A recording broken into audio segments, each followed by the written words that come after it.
Where is Daredevil? I'm right here. Don't miss the return of Marvel Television's Daredevil Born Again. So what's next? I feel liberated. We're gonna take this city back. Over medicated. In an all-new season, now streaming only on Disney+. They're hunting us. It's time we started hunting them. I can work with that. That nobody gives. This should be tons of fun. Marvel Television's Daredevil Born Again, now streaming only on Disney+. Everybody deserves a second chance. At least that's what they say. But now that I think about it, sometimes the only chance people deserve is in hell. You are now listening to The Infamous Ones, a true crime podcast hosted by Kay on Spotify. A podcast aimed to uncover and share the stories behind heinous and insane acts that have been overlooked or overshadowed by mainstream media, getting justice for the voices that can't speak. What's up, y'all? It's your girl Kay, and I am the host of The Infamous Ones, a true crime podcast, a podcast designed to focus on crimes committed in the Black community that you don't hear about in mainstream media, giving a voice to those victims that have otherwise been silenced. Hello, everybody. Welcome back to another episode of The Infamous Ones, a true crime podcast with me, Kay, the Texas girl in a Georgia world, baby. Ladies, how y'all feel?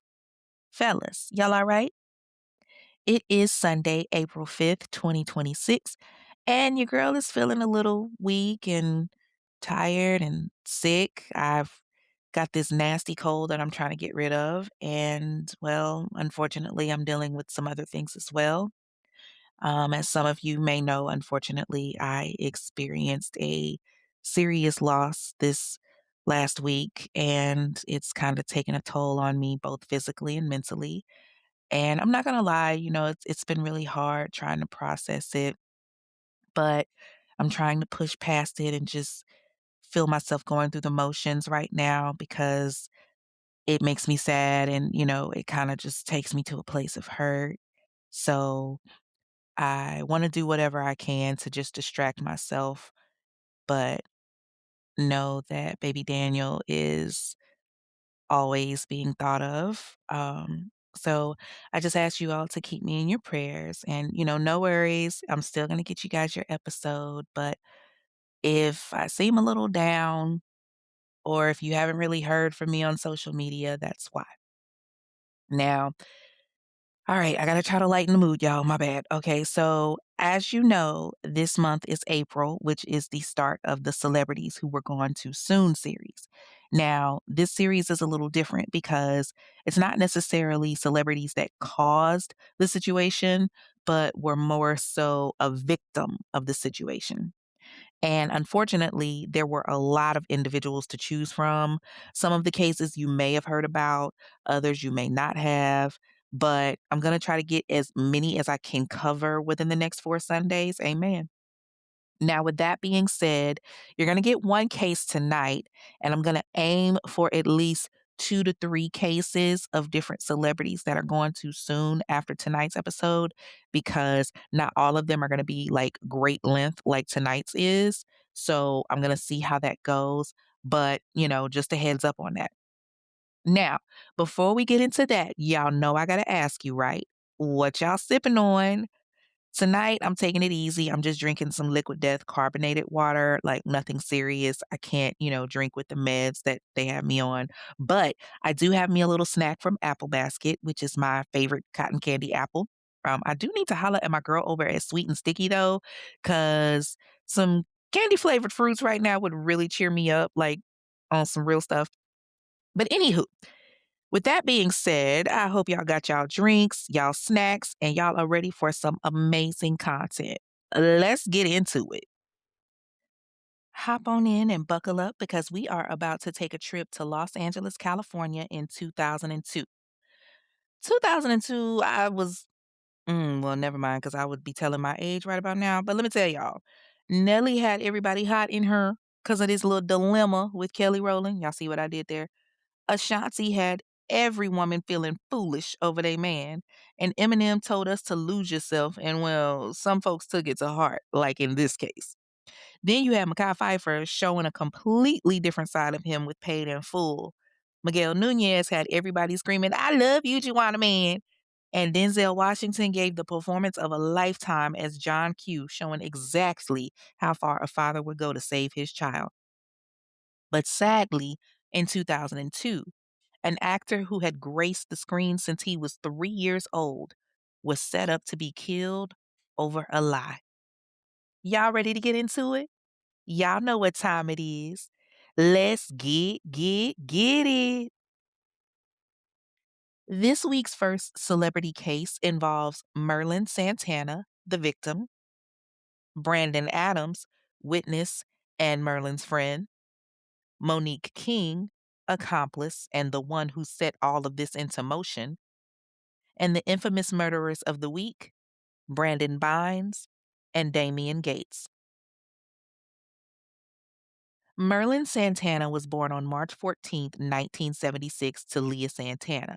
Now, his parents are married, but for whatever reason, his dad's name is just like not available anywhere. Like, it may as well have been freaking Casper because there's pictures of this guy, but no name. Now, he also had a little brother who I found online through YouTube. I don't know if his real name is Ish, but at least that's what he went by on YouTube. But as far as Merlin is concerned, his name was very unique. Now, his mother named him Merlin because she thought he was magical, more like a fighter. So she went into labor early with him and he almost died at birth, but he ended up surviving. And Leah felt like, Merlin was the perfect name because it was after Merlin the Great, who was magical. So Merlin's parents are Dominican. They came from the Dominican Republic and moved to Washington Heights, New York, because they wanted to give their son a better life than what they had. Now, they were trying to put him in a better environment, but in all honesty, Washington Heights ain't that much better. Like, it was a neighborhood that was full of drugs and gangs and, all of that. So it was given real trappish. But, to Leah, it just meant that she had to keep an even more watchful eye on Merlin. See, Leah was one of them BTA parents. Y'all know what that is, right? Belt to ass. She wasn't with that gentle parenting shit that you see now. She kept a tight grip on Merlin. One of her ways of doing that was by having him doing all of these activities and everything to keep him busy because, if you're busy, you can't get into trouble. Amen to that, because I tell my children that all the time. I'm going to keep you in every activity possible to keep your ass out of trouble. So Marlon started doing print work and commercials. I'm sorry, Merlin, my apologies. Merlin started doing print work and commercials like at the age of 3. When he was 3 years old, he was doing commercials for fast food, and then he started doing print work. So Mama Santana had him, working really hard at an early age. His first big screen appearance was when he was 9 years old. He played an extra in the movie The Purple Rose of Cairo, which is this movie with Woody Allen in it. Then, as he got a little bit older, in 1991, he landed his first big role. Shoot, the dream job of a lifetime, honey. He played Stanley, which was Rudy Huxtable's boyfriend on The Cosby Show. Now, him and Dion Richmond, who played Bud or Kenny on the show, they got real cool and they ended up going to do another sitcom together when The Cosby Show ended, and they got to work together and actually played brothers. I believe the show was called Getting By, and it starred Cindy Williams and Thelma Hopkins. Y'all know she played Rachel in the earlier episodes of Family Matters before they sent Judy upstairs, and then she never came back down. But yeah, so and Thelma Hopkins also played on Half and Half. She played Mona's overbearing mother. But I think the show only went for like one season. So in 1994, he did a guest star appearance on Tia and Tamara's show Sister Sister, and he played Joey, which was the boy who accidentally liked both of them, not knowing that they were twins. And so like he came to Rocket Burger one day and made a date with one, not realizing he was making a date with both. And then after that, in 1995, he was put on a very I guess you could call it short-lived CBS family drama called Under One Roof. And that starred James Earl Jones, Joe Morton, and Vanessa Bell Calloway, but like I said, it didn't last long. And then, of course, he landed another big role where he played the very handsome and sexy Ohaji on the sitcom Moesha alongside Brandy. Now, although he wasn't like in every single episode, he did make his fair appearances because he played her boyfriend at first, and then he ended up playing one of her friends, boyfriends, and all of that, especially in season one. And then as it went further along, he would kind of make guest appearances here and there. And then in 1996, he got the biggest role of them all when he got cast as Romeo Jesus Ruel Santana on The Steve Harvey Show. Baby, the way him and that white boy played that role of Romeo and Bullethead, child, I'm gonna keep it a band with you. Merlin Santana in that show was a dream. He had every girl drooling, including me. Okay, that sexy ass six pack. He was always flirty, all of that. And I mean, he was dumb as a box of rocks on the show, but he was so damn sexy, it didn't even matter. He had that sex appeal and just knew how to talk to women. Romeo was fine, okay? I ain't necessarily care for Bullethead as much because the real person behind his persona or his character or whatever on the show is a complete asshole to me. And he always put, Merlin down. But be that as it may, that's what it was. The Experience the Exhale 2.0 Summit is coming fall 2026. Experience the Exhale is a faith rooted wellness community for women that are navigating life, love, and identity. If you're in a season of transition, married, separated, divorced, or simply rediscovering yourself as a single woman, this is your safe space to breathe, heal, and gain clarity. Through guided support and a powerful sisterhood, Experience the Exhale helps you release what no longer serves you and step into your next chapter with peace and purpose. Connect with us and locate your rainbow. Sis, it's time to exhale. Follow Experience the Exhale on all social media handles, Instagram and Facebook at Experience the Exhale. You can also check out their website to take the clarity quiz on www.experiencetheexhale.com. So, Merlin played on the Steve Harvey show pretty much throughout all the 5 seasons, and I believe it ended in 2001. Okay, so real quick fun fact. When it comes to these networks renewing shows, they typically will not go past 5 seasons. So when major character actors like Merlin, Steve Harvey, Wendy Raquel Robinson, they were all major characters. Wendy Raquel played Piggy or Regina Greer. Then you had Steve Harvey, of course, Cedric the Entertainer, all of that. So they signed contracts for 5 seasons typically. And with the contracts, it states that after 5 seasons, which is roughly about 100 episodes, after 5 seasons, then the network has the decision to either renew your contract or don't. And if they renew it, that means they got to pay your ass a whole lot more money. And networks don't want to do that. So if you've ever noticed, a lot of times the black television shows that you've watched, like pay close attention and go back and really look, and you will see how many black TV shows ended after 5 seasons. So you had like Good Times, 5 seasons. The Parkers, 5 seasons. The Bernie Mac Show, 5 seasons. Martin, 5 seasons. Even though he did more than 100 episodes, it was 5 seasons. Living Single, same thing. Jamie Foxx Show, 227, The Game. Now, The Game was a little tricky because, they started off, what was that network called? CW. And then they got transferred to BET, but they went for 5 seasons. And then, like, it canceled out, and then they brought it back on Paramount, and it was just some crazy shit. But stuff like that, My Wife and Kids. What was that show that Queen Latifah did? She took over, like, she was like the female version of Denzel's character. The Equalizer. That was 5 seasons. My show with Issa, oh my God, Insecure, 5 seasons. Like stuff like that where, they either cancel the show or they start canceling off major characters on the show. I used to watch One on One. One-on-One went past 5 seasons, but they got rid of some of the major characters and then turned around and brought in a whole new cast because they knew they didn't have to pay them the same amount. You know what I'm saying? So, just a little fun fact, wanted to point that out. But yeah, so that's basically what happened with the Steve Harvey show is that they went through their 5 seasons, they decided not to renew the contract, and the show ended. So, after the show ends, Merlin ends up getting the role as Jermaine in this movie Flossin'. Now, it didn't really do too good, but luckily for him, right after that, in 2002, he did this like VH1 movie called Played, which was like this hip hop story, and it starred Tony Braxton, and he got to show off his musical talents.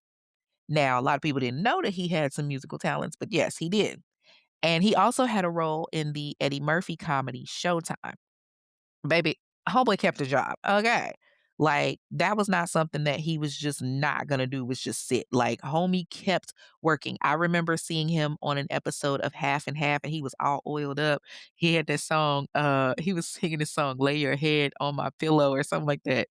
And it was hilarious, or his lap was his pillow or something. It was hilarious, but, even though he was doing all of the acting, one thing that he loved to do was music. Now, he had gotten close with a lot of actors in the industry, that kinda dabbled in music too. Jason Weaver, y'all know I love me some Jason Weaver. Shout out to Jason if he ever listens to this podcast. Jason Weaver can do no wrong in my eyes. That man is fine, that man is talented, he can act, he can sing, he can do all of that, okay? I love me some Jason Weaver. But yeah, so he got close with people like Jason Weaver, Omar Gooden, Brandon Adams. Him and Brandon Adams were real tight. Him and Dion Richmond, real tight. Like they were super close. Some of y'all may not remember Brandon Adams, but he did that movie Mighty Ducks. Now he was on Sister Sister as well. He played Tia's boyfriend. He kind of had I guess, screen time on the show than Merlin did. He played Tia's boyfriend. If y'all remember the episode where she got the tattoo and all of that, yeah. So that was him. Um, and he was also on The Fresh Prince of Bel-Air. He played Will Smith's mentee when he was, like, really, really young. And then he did that creepy ass movie, People Under the Stairs. For lack of better words, homie's catalog is lengthy too. Hell, he even played the young Michael Jackson in the video. Like, he was, like a lot of child actors, booked and busy. So, yeah. Listen, the 90s and the early 2000s was just an era all its own. Like I said, you had all of these shows, Sister Sisters, Moesha, Smart Guy, Half and Half, Martin, Living Single. It was so many options to choose from. Real entertainment, mind you, before all these damn scripted reality shows. Okay, so to backtrack a little bit, when Merlin started booking all of these roles, he decided to move from Washington Heights to Los Angeles, where he moved into North Hollywood, which was, definitely a game changer from Washington Heights. So by the time that he started, filming Steve Harvey's show, he was already living in Hollywood and basically living the American dream. And he really got to represent his true culture on that show too. Not many shows allow you to be yourself, but he got to really represent his Dominican heritage and all of that, which was dope as hell. So, he's out on the grind and he's making all of these television shows and appearing in these movies and everything. And he even starts getting into music. Like I said, around the time that all of this happened, he had started doing a completely different kind of vibe. So, he wanted to rap, but not, that street shit that you hear now that has no meaning. He was like on this whole reggae vibe, which was crazy coming from, a Dominican background, but that's what he was on. Anywho, so one night he goes out to this Chinese restaurant with his boy Brandon, and they're eating and they're chilling, and he sees this girl that's like low key watching him. So after a few minutes of, kind of glancing at each other, she and her homegirl, who she was sitting with, come over and they introduce themselves. So she tells Merlin that her name was Mercedes. Now, Mercedes' real name was Monique King. Monique King was pretty much like a troubled girl born in Los Angeles. There's not much on her, like as far as like who her parents were or anything like that. I know she was born in 1987, but her background is as bland as her face, honey. Like, I kept trying to look up information on her, but her information kept getting mixed up with another Monique King who unfortunately was killed. And unfortunately, stupid people kept mistaking that Monique King with this Monique King, saying that she had been killed. But, like I said, this one is very much still alive. But from what I did find out in the few articles I was able to find through Reddit and stuff like that, she kind of had a tumultuous childhood. Like, she saw a lot of things that she shouldn't have seen growing up and experienced things that she shouldn't have. And part of that was, her fucking around with older dudes. Like, she had to turn into a life of being on the streets, prostitution, all of that.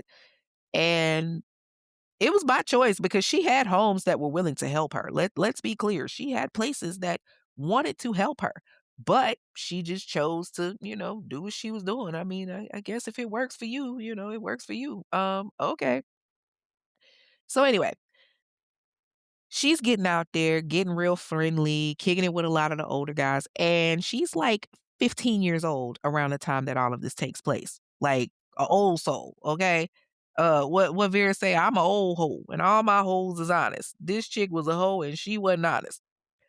So she's living in foster homes and detention centers and all of that kind of stuff, going from place to place. When, she don't like a space too long, she leaves.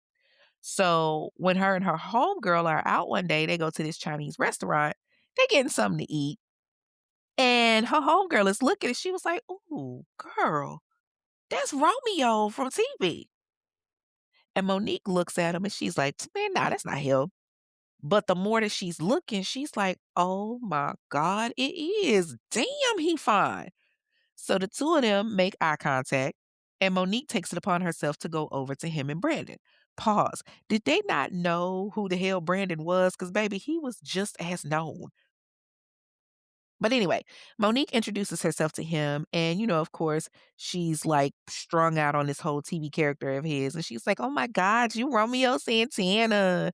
And he's playing into it. He's like, "Yeah, baby, that's me. How you doing?" She introduces her friend and he introduces Brandon and everything. They're all having a good time. They kick it a little bit longer. And he tells her, "Listen, you know what? We're about to leave here. Why don't y'all go hang out with us at this club?" And Mercedes took full advantage. She was like, "Okay, bet. We in there." They all leave and they go to this club. And, Monique is only 15 years old. Like, at this time, Merlin is clearly like 9 years older than her and he just don't know it. So when they get to the club, nothing really happens that would like, set off any alarms because Monique's got a fake ID. So they get in there and they're having a good time. And, Merlin and Monique, they chilling, they doing their thing, they dancing. And Merlin is like really feeling Mercedes.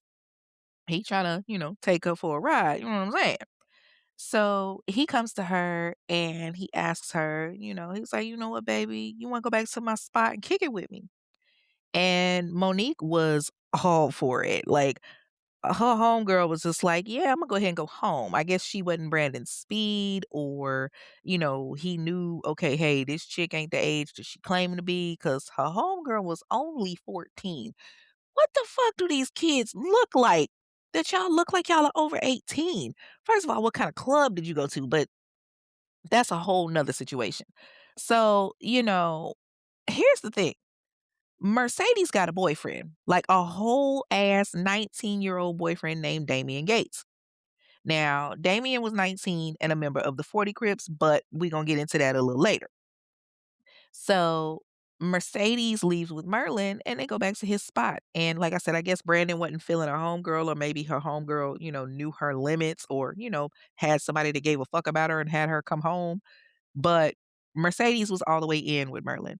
So they get to his spot and, they end up getting it in. They end up fucking. Baby, he test drove that Mercedes for real. Okay. Let me tell you something. He must have put it on her something heavy because this girl was in love. After one night, mm, mm, mm, mm. Jesus, Devontae Christ. I got to remember that she's only 15. Maybe that's why she was like that. But, it's not like she ain't had sex before either. Like, she done been dicked down a time or 2 or 5 or 15, okay? But then again, getting dicked down by a celebrity is completely different. Like, she got stars in her eyes, and she's envisioning the life and all of that. Like, she was just like, "Man, fuck my nigga. I don't give a fuck about him." So, when they get done, they get done fucking and doing what they do, she's kinda, like, trying to get a vibe out of him to see where his head is at. And I'm thinking like, "You probably should've did that before you fucked him, dummy, but okay."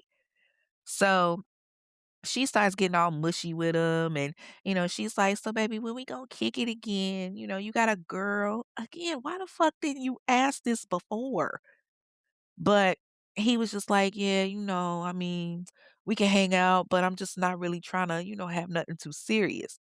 Ladies, when a nigga tell you he ain't trying to have nothing too serious or that he ain't looking for a girl, that does not mean that he wants a relationship, sweetheart. It means you were just a fuck.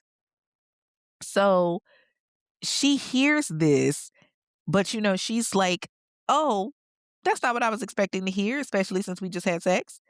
And so, she's upset, she's hurt, she in her feelings or whatever. And Merlin, he's not really thinking anything of it because he was just being honest with her. So, she wouldn't have these like false expectations. So Merlin's getting ready to go handle his business.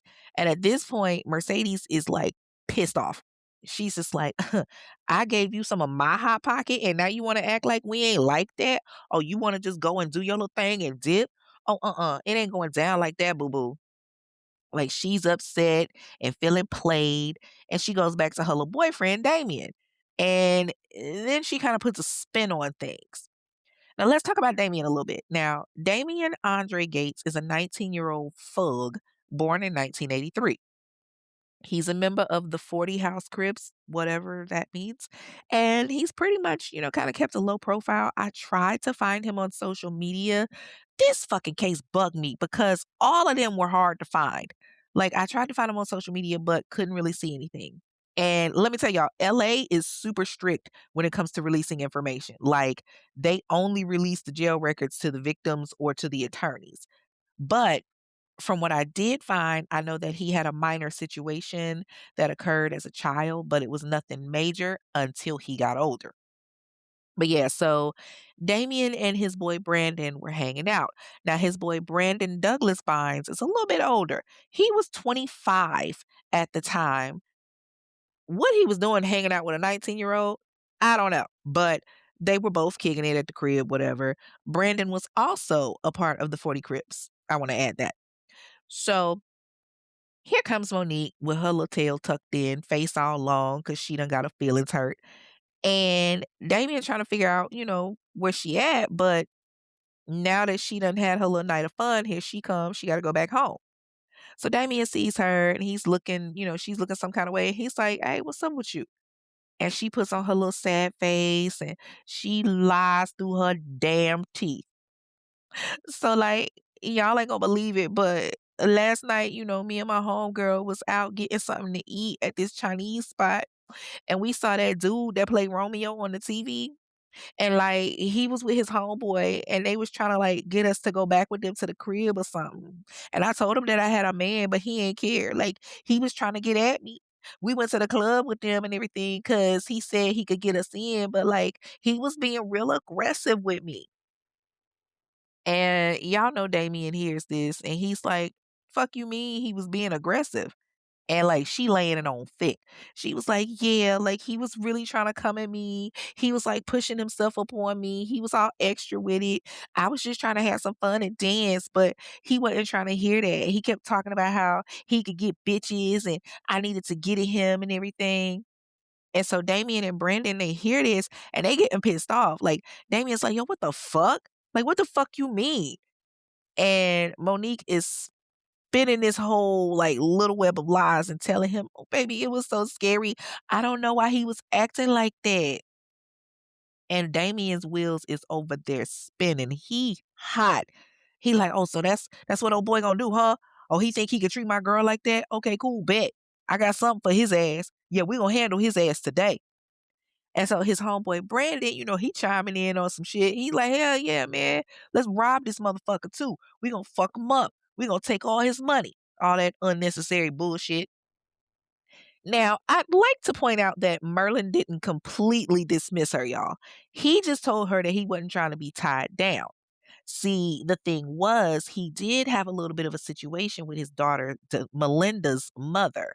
Her name was LaShawn. So he was like enjoying being single, but like the single while you're away from home kind of single. Okay. But the thing about it was, Merlin had been with LaShawn for a good little minute. They had just had their baby girl, Melinda. And everybody loved Sean, especially his mama. Like, that was already her daughter in her mind. So he wanted to still kick it with Monique, but just not too serious like that because, he had a little surprise for LaShawn. When he got back to New York, he had planned to propose to her. Like, he had bought the ring and everything. So he wasn't trying to wife Mercedes at all. Like, he had told her that he was going to hit her up. So Monique tells Damien and Brandon, and they start devising this little plan to set Merlin up. Now, Merlin was getting ready to head home to New York for a bit, but his agent ended up hitting him up on the phone, letting him know, like, hey, you got an audition in LA. I want you to go to it, especially since, he had just finished the Steve Harvey show. So while he's waiting on his audition, he decides that he's gonna stay there in LA and he gonna work on his music a little bit. And he, want to go to the studio. So he calls his boy Brandon and he tells him, hey, I'm gonna be in town for a little bit longer. I'm trying to hit up the studio. Let's roll.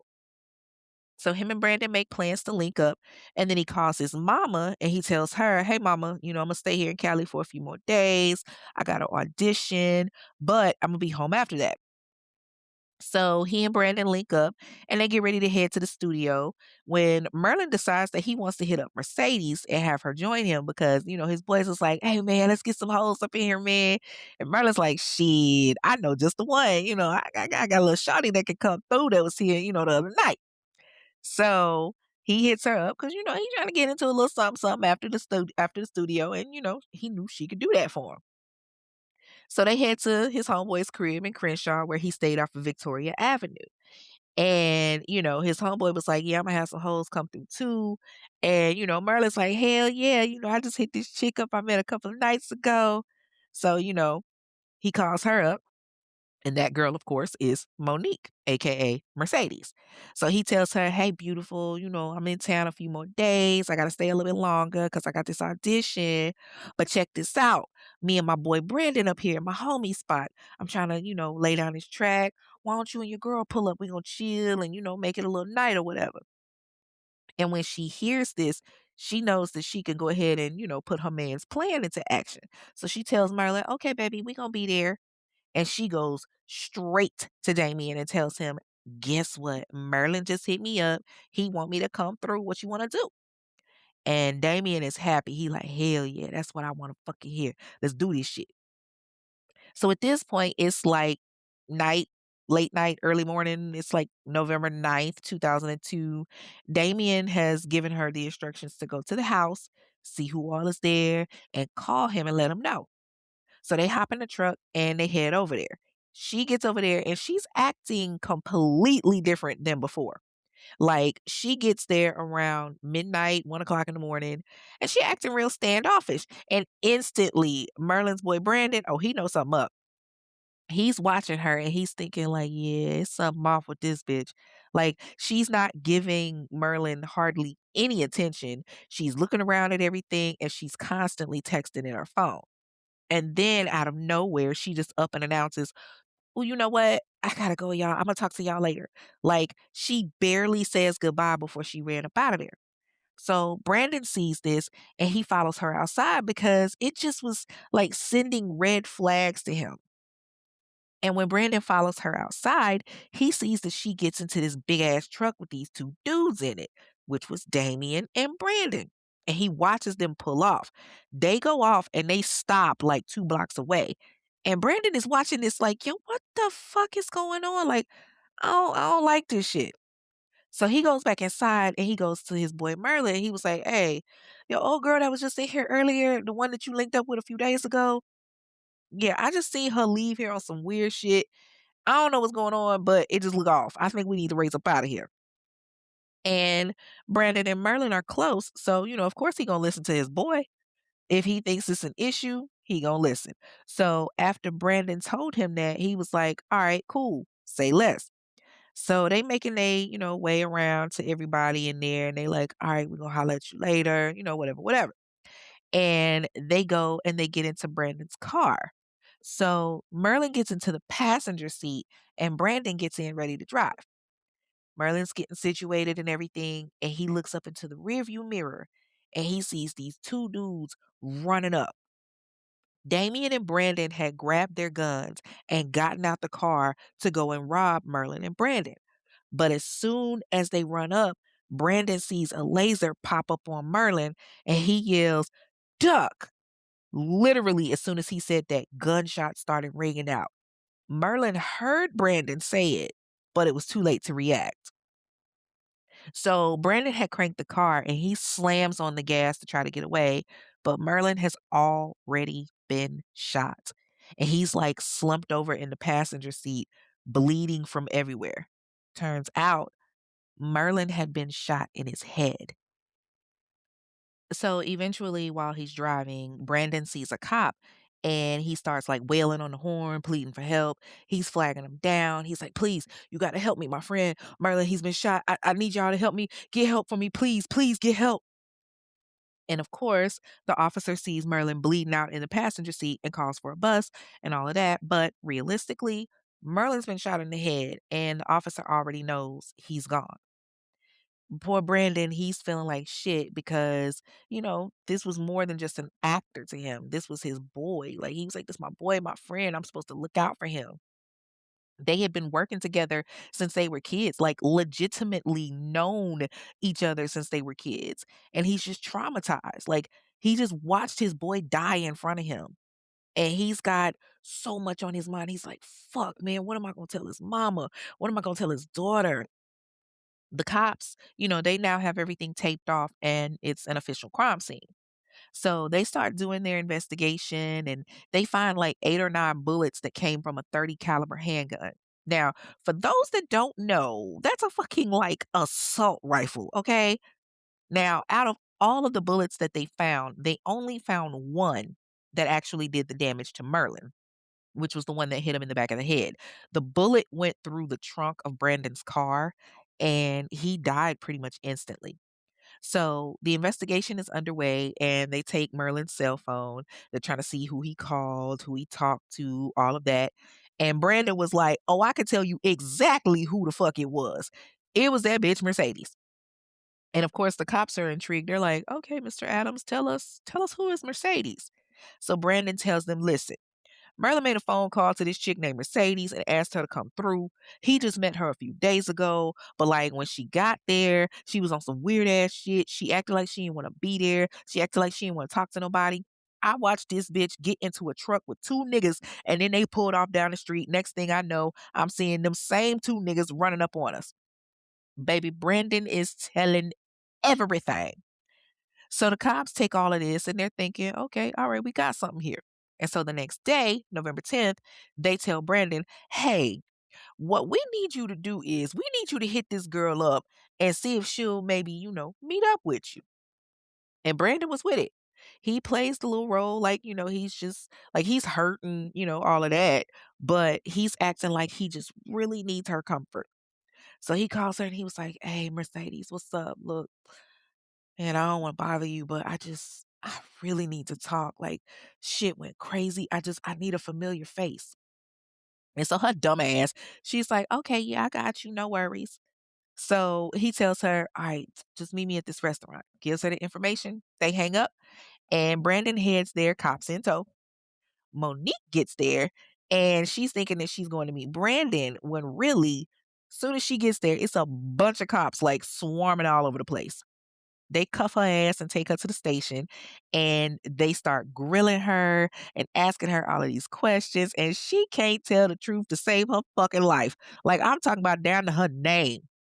So they ask her, all right, what's your name? She was like, Mercedes. Nah, bitch, that's not your name. What's your fucking name? And who lies and comes up with their name Mercedes? Like there's so many other names out there that you can pick, and that's your go-to.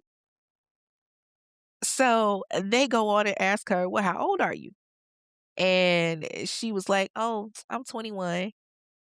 And I mean, she did kind of look 21. Like, they say that you age quickly when you're on them streets, and that bitch was old. Okay. So they knowing that she's lying or whatever. So, some people you can just tell. And with her, alarms was ringing. So they stay on her and they just keep coming at her and they keep coming at her. And finally she breaks. And she was like, you know what? I give up. Everything I've been saying is a lie. My name is actually Monique King. It's not Mercedes, and I'm not 21. I'm 15 years old. My boyfriend don't even know. I ran away from the last facility that I was at, and I know how Merlin was killed. I'm sorry. So they look her name up and they confirm everything that she says. And they crack down on her even harder. They're like, listen, Monique, unless you want to go away for a long ass fucking lifetime, you better start talking and you better answer some fucking questions. And now she want to be the scared little girl. Now it's, well, what do y'all want to know? They've already taken her cell phone and they see that she been talking to her little boyfriend Damien. And so they question her. They're like, so Monique, who's Damien Gates? And she answers truthfully. She was like, "That's my boyfriend." So they get his info and they start, looking for him. Now, it took a few days, but November 21st, 2002, the police, they go and pick his ass up. And lo and behold, not only is Brandon Bynes with him, but they find a fucking 30 caliber bullet at his damn house. And this is where I start to think, No, you done fucked up, right? No, no, no, no, no, no, no, no, no, no. You know you done fucked up, right? like, you ain't even have the common sense to throw away the evidence from your crime, you idiot. That's basic law 101. That's crime 101. But okay, we gonna get into that later during fair or foul. But like, you know what? No, I gotta say something now. That's just stupid. How the hell do you not get rid of the most basic evidence that will link you directly to the crime? Just stupid. Ugh. Anywho, so they pick up Damien and Brandon and they take them into custody. They all, get back to the station and Damien and Brandon do what most of these niggas do who swear that they loyal and down for each other. What do? Start snitching on each other. Damien is telling the cops Brandon did it. Brandon is telling the cops Damien did it. Like it's a game of going back and forth or whatever. And after several hours of investigations and questions and all of that, they find out that Damien was actually the one that had the assault rifle and Brandon had the gun. So then they start looking at which gun actually killed Merlin. Out of all of the shots that were fired, only one actually hit the vehicle, but that's the one that did the damage because it came from the assault rifle which Damien had. And so now it's time to get in that ass. Pause. But the cops know, who to put the heat on. So they're like, listen, we got bad news for you, Damien. Looks like you the one that actually killed Merlin. And then they start asking the, hard hitting questions. Why did you go after him? Why shoot him? What was your plan? Because remember, their plan was supposed to be to rob them, which they didn't even freaking do. Like, at all. Why would you come after him? Especially since they said that, they were going to rob him. Like, they didn't even fucking try to rob him, which, of course, they couldn't have because, his homeboy Brandon cranked the car and kirked off.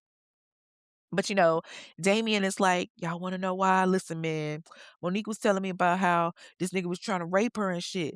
I ain't trying to have my girl get raped by nobody. Nah, man, I don't give a fuck if he is Merlin Santana or not. He ain't gonna rape my girl. He ain't gonna take my girl. He ain't gonna take advantage of her.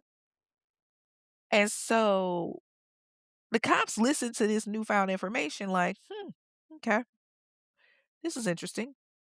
And so they go to Monique and they're like, what's this about Merlin trying to rape you? And she started denying everything. I don't know what you're talking about. And they happily fill her in. They're just like, well, according to your so-called boyfriend, you told him that Merlin was trying to rape you. And baby, the way she folded like a spades table, all of a sudden the waterworks comes.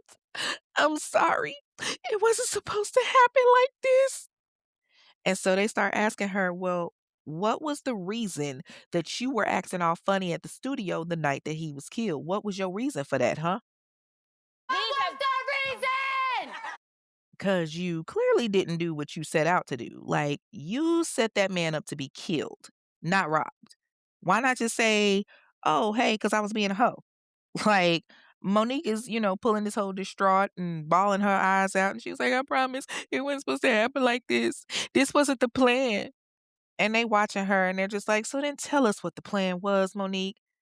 And so she breaks it down for him. She was like, okay. So basically, Damien and Brandon said that they didn't like that he tried to get at me and was being disrespectful and they was going to rob him. So when he hit me up again, I was supposed to go over there and scope it out to see what was up and they could run up in there and rob him. So the investigators are listening and they're thinking, okay, so they sent her to see what he had on him and they were going to do a jack move. So they kind of close in on her more and they're like, so your sole job was to set him up. And she shrugs and she was like, I mean, I guess so. So Damien and Brandon are officially arrested and held on a $2 million bond. And of course, y'all know they ain't got that shit. Like none of their little brothers is going to come try to bail them out. So initially, they both pleaded not guilty, but when they saw all the evidence stacked against them and Monique was willing to testify, yeah, they changed them tunes real quick. Okay, now Brandon was smart. He was like, listen, I'm not even going to try to act like I'm innocent. You know what? I'm just going to plead guilty, especially since the gun that actually killed Merlin belonged to Damien. So he knew he could get a lesser sentence. So that's exactly what he did. He pleaded guilty. He pled guilty to voluntary manslaughter and assault with a deadly weapon. And on March 11th, 2004, March 11th is such a great day. But on March 11th, 2004, he was sentenced to 23 years in prison. Oh, but Damien wanted to go out with a bang. He felt like, I ain't about to plead shit. I got a chance. I'm going to go ahead and go to trial. And his dumbass actually went to trial. Bruh tried it and failed. Because on February 25th, 2004, Damien Andre Gates got convicted of first-degree murder. And he was sentenced to not one, not two, but 3 consecutive life sentences plus 70 years for first-degree murder and attempted murder. And he became inmate number V32133 at the Correctional Training Facility in Soledad, California. But I'm going to tell y'all something really crazy in a minute when I'm done. Now, Brandon, like I said, he was sentenced to 23 years. His sentencing was done at the Substance Abuse Treatment Facility, California State Prison in Corcoran, California, where he was inmate V32168. And so now prosecutor Greg Doey is thinking, okay, now we just got to figure out what we're going to do with Monique. She's now 17 years old, but technically at the time of the murder, she was only 15. Still, she based everything that she did off of a lie. She lied about her age, lied about her name, lied about being raped, lied to the cops. She pretended to be older. Nobody knew that she was actually 15 years old, not even her own man. And the prosecutors remind the jury at her trial, February 28th, 2004, when they tried Monique's ass as an adult. So they were like, ladies and gentlemen, while this young lady may look innocent, be mindful that all of this is because of her. These 2 men shot and killed an innocent man because of her lies. Merlin is dead because of her lies. She set all of this up the moment that she said the deceased approached her. Oh, and the jury agreed. They definitely agreed with the prosecutor. Her trial did not last long at all. They charged her with first-degree murder, and by March 2nd, 2004, the jury had reached a decision. Y'all ready to hear this? Monique King was found not guilty for being accessory after the fact, and she was also found not guilty for the charge of conspiracy to shoot in an occupied building. Then, on top of that, they dropped her charge from first-degree murder to second-degree murder. Now, she was found guilty of second-degree murder of Merlin Santana, and she was also found guilty of attempted murder of Brandon Adams because, even though he didn't get hit, they still shot into his car while he was in it. April 2nd, 2004, Monique is only given 10 years with 2 suspended. And even though she was tried as an adult, she ended up serving her time in a youth facility where she would have to stay and do her time until she was 25. So she gets 8 years in a juvenile prison, and this is according to Superior Court Judge Larry P. Fiddler. And she goes to a California Youth Authority prison until she turns 25. After that, she's released. As of today, Monique King, aka Mercedes, is very much walking the streets as a free woman. And of course, the district attorney is pissed off and all of that. Now, she had gotten arrested a couple of times since then, but nothing too serious. Like, I think she got arrested in like 2012. Right now, obviously, I want to say she's right at 40 or damn near 40, and she's pretty much on the same bullshit. Like I told y'all earlier, people kept getting her mixed up with another Monique King who was an older woman that was killed. No, people, this Monique King is very much still alive. Now, here's the thing. Brandon Bynes got 23 years. In 2019, Brandon got a parole hearing and was approved for release. Bruh only did 15 years. So as to his whereabouts now, it's unknown because homie has completely fell off the face of the earth. I'm kind of glad that he did. Now, remember, I told y'all that Damien had 3 consecutive life sentences plus the 70 years, right? Well, I did a little bit of digging, and good old Damien was originally given those 3 consecutive life sentences, but after an appeal, he was granted parole as of September 2023. How the hell he went from 3 consecutive life sentences to being paroled in 2023 is fucking crazy to me. So basically, everybody that was involved in Merlin's murder are now walking free, and I'm looking sideways at how the justice system played out with this one. So, on Merlin's next birthday, his parents and little brother gather at his gravesite to celebrate his birthday. Now, they had 3 doves that they were going to release. Now, what happens next tells you that even though you may leave the physical being, you may never leave spiritually. So the family releases these 3 doves, but one of them landed on top of a Cadillac Escalade. This happened to be the truck that Merlin had bought his father. So they waited to see if it would fly off, but it never did. Instead, they get in the truck and the dove stays on top of the truck as they're driving. It was almost like Merlin was going with them. As time went on, LaShawn stayed close with the family, and his baby brother Ish met his girl Annie, and they had kids, one of whom they named Merlin Santana after his big brother. But that mobbers is the story of Merlin Santana, a celebrity gone too soon. And now it is time for Fair or Foul, where we look at the justice system to determine if the sentencing that was given was indeed fair or if it was just some bullshit that's going to have us sitting back saying, what the fuck? Okay, so let's start with the one who got the lightest sentence, Monique. The fact that she only got 8 years and she is the cause of all of this, complete bullshit. Like, this is all your fault. You were mad at the fact that this man didn't want a relationship with you after he just met you. Like, he literally just met you. Girl, stop. Stop fucking niggas the day you meet them. You smashed him the first day you met him and think he want to wife you? Okay, yes, that has happened for some people. But for Merlin, no. On top of that, you were 15 years old. Even if he was interested in you like that, how long did you think you could keep the charade up before somebody found out how old you really were? This was 2002, not 1982, dummy. Social media was starting to be a thing. They have these things called background checks. What if y'all did get booed up and y'all were out there somewhere, in front of somebody's camera? All it takes is somebody recognizing you, and then boom, his career would have been over. With him being an actor, of course he's going to have people around him that's going to be looking out for him. Either way, eventually he was going to find out who you really fucking were. You could have fucked up his entire brand. And then it's the fact that you were just so love struck over somebody that you barely knew. You knew his TV character. You didn't know him. But because he had that golden dick and fucked your ass good, you wanted a relationship. And then you decided that because he rejected you and was fucking honest with you, which is what women really want, because he rejected you and was honest with you and you didn't like it, and then you went ahead and lied to your boyfriend, who you cheated on in the first place to be with. And then you get him caught up with more of your bullshit because you didn't want to admit that you cheated. So he kills somebody and he gets sentenced to 3 consecutive life terms and somehow, by the grace of God, ended up getting out of that.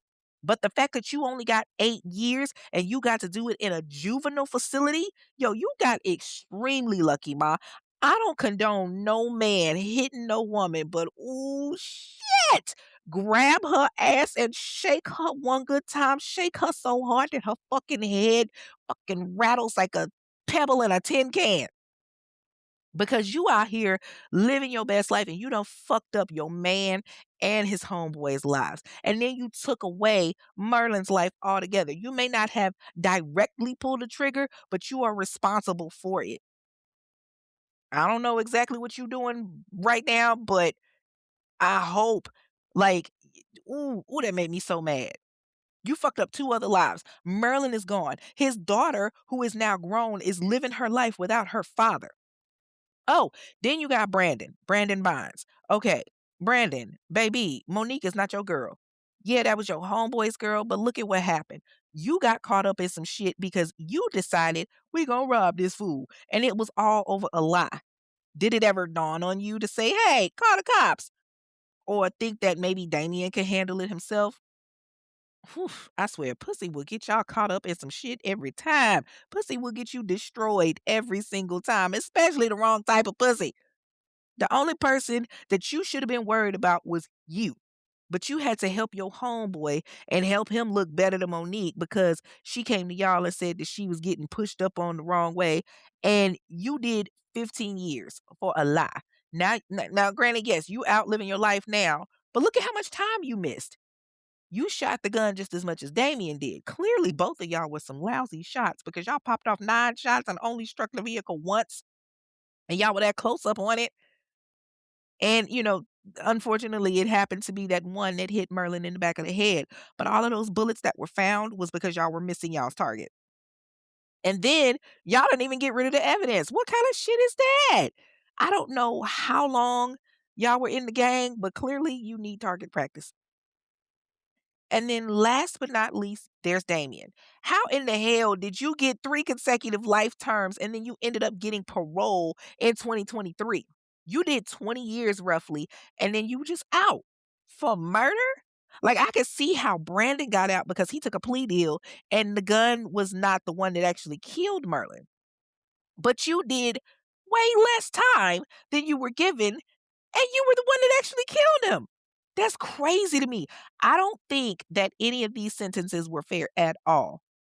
Merlin's mama had to sit there in the courtroom and look at y'all. She had to look at her granddaughter and say, hey, your daddy's not here anymore. And my thing is, Merlin wasn't out there, caught up in some BS. He wasn't out there doing no dumb stuff. He was at his homeboy's house. He was making music. He was living his life. He met the wrong type of chick. Yeah, he was fucking around or whatever. Okay, I get that. But he met the wrong type of chick that he didn't do his research on. And of course, he's not going to because he wasn't planning on being around long term. Like, he was honest with her from jump. She was just somebody that he was going to kick it with while he was in the city.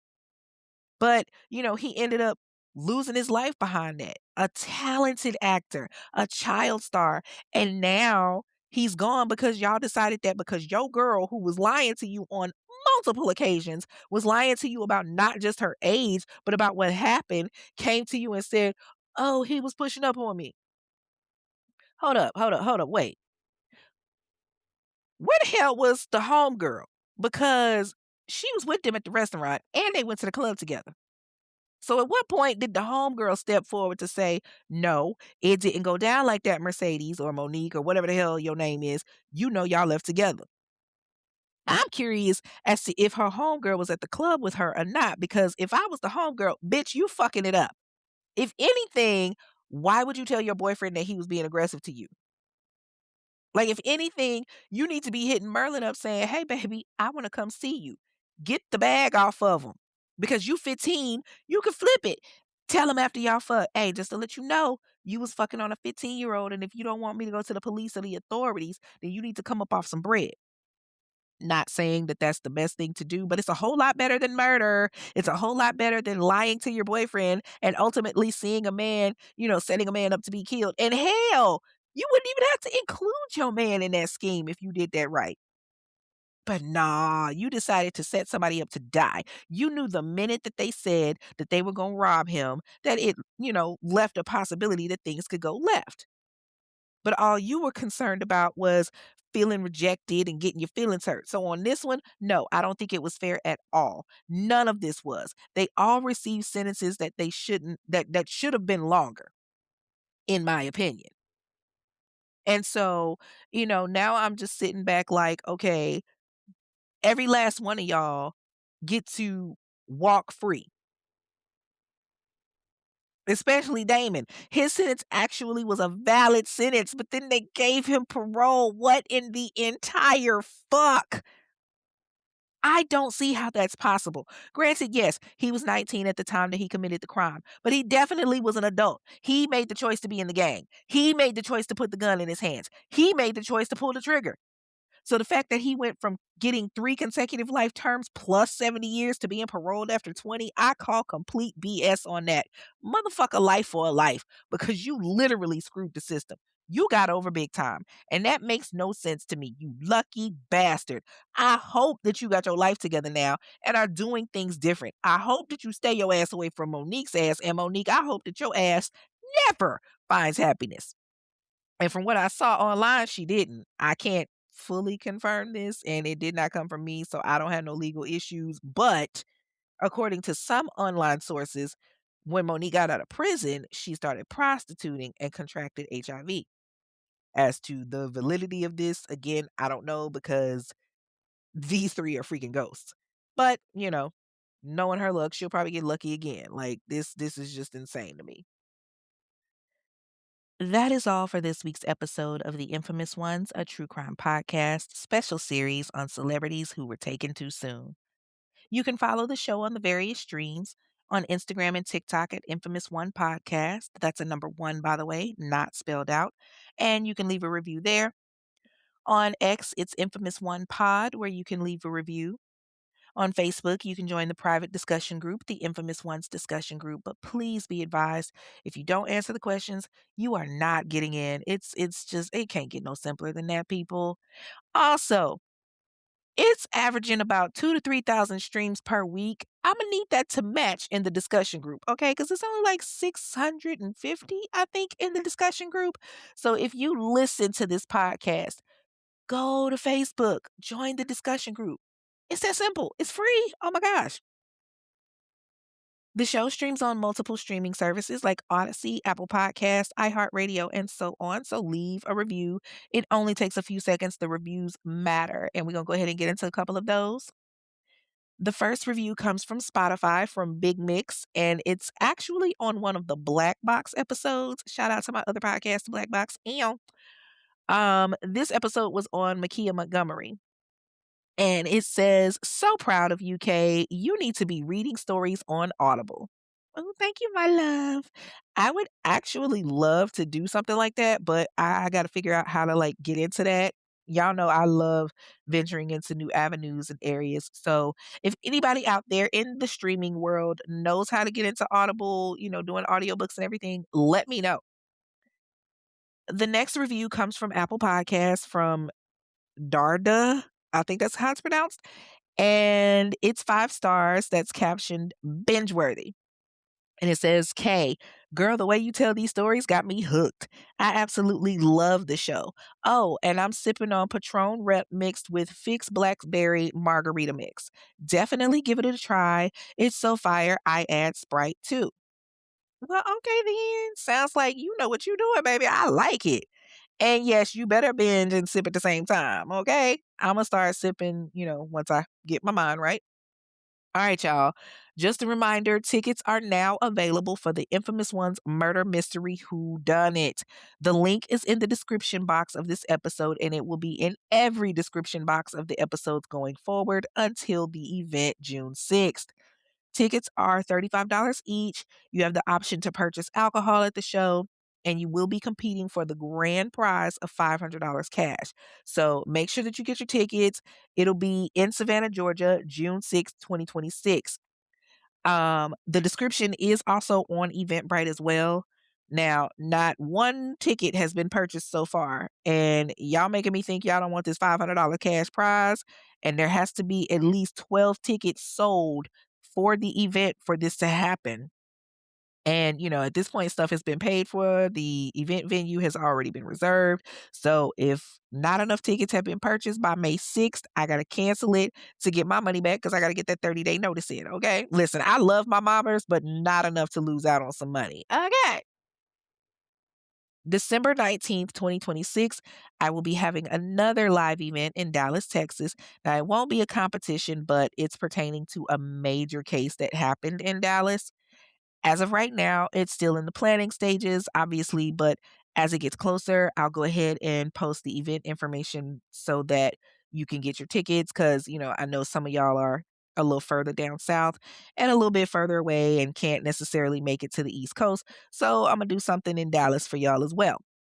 As much as I hate going to Atlanta, I know I have a very large listening base and fan base in Atlanta, so I am going to be planning a free event for those that are in Atlanta. It's going to be something small, nothing major. It's literally going to be kind of like a secret giveaway where I will be inviting certain people to see me in Atlanta to do something. I'm still in the planning stages on that, so don't get too excited yet, okay? Oh, also, for those of you that are unaware, April is a very special month. It is Autism Awareness Month. Now, yours truly has two awesomely autistic babies, and I am happy to say that I, along with my oldest, have written a children's book called My Secret Superpower. It's a children's book that teaches about autism in a fun way, and it is available as of April 1st. So, ta-da! That means it's available now. So if you would like a copy, you can check the link in the description box of this episode, and it'll take you right to Amazon where you can purchase a hard copy of the book. You can comment on the post in the Facebook group because it's also in there. You can inbox me, or you can even email me at infamous1pod and say, hey, Kay, I want to purchase one of those books. They are all autographed by both of us, and they are available for $15 each. So support Autism Awareness Month and light it up blue for April, okay? Now, remember to support the Black Box. Y'all know that I just drop episodes whenever. There's no real time frame on that one. You never know when there's going to be an episode, so you got to follow in order to know when it drops. Ad space is still available. If you would like to have your business mentioned on any episode, we are still running an ad special for $30. You can inbox me or reach out to me via Facebook group. If you want to support the show, or if you're feeling the spirit, meaning that liquor y'all been sipping on and this sparkling water that I've been sipping on, click the link at the bottom of the screen from whatever app you're listening to this episode on and hit listener support to give. You can also donate via the Cash App at $infamous1pod. That's $INFAMOUSONEPOD. Donations go toward court documentations and interviews and so forth and so on. And of course, shout out to the popcorn donation. As always, love y'all.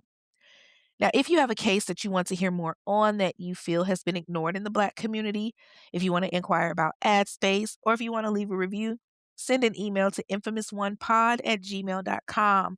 That's INFAMOUSONEPOD@gmail.com. And once again, people, please share, share, share. This podcast is growing by the day, and it means the world, so keep sharing. Until then, y'all know what it is. I'm your girl, Kay. Thank you for tuning in, and I will see y'all next week with a new episode. Stay mobbing, y'all. Peace. Thank you for listening to this episode of The Infamous Ones, a true crime podcast hosted by Kay. Be sure to like and comment on your favorite podcast platform and subscribe so that you never miss an episode.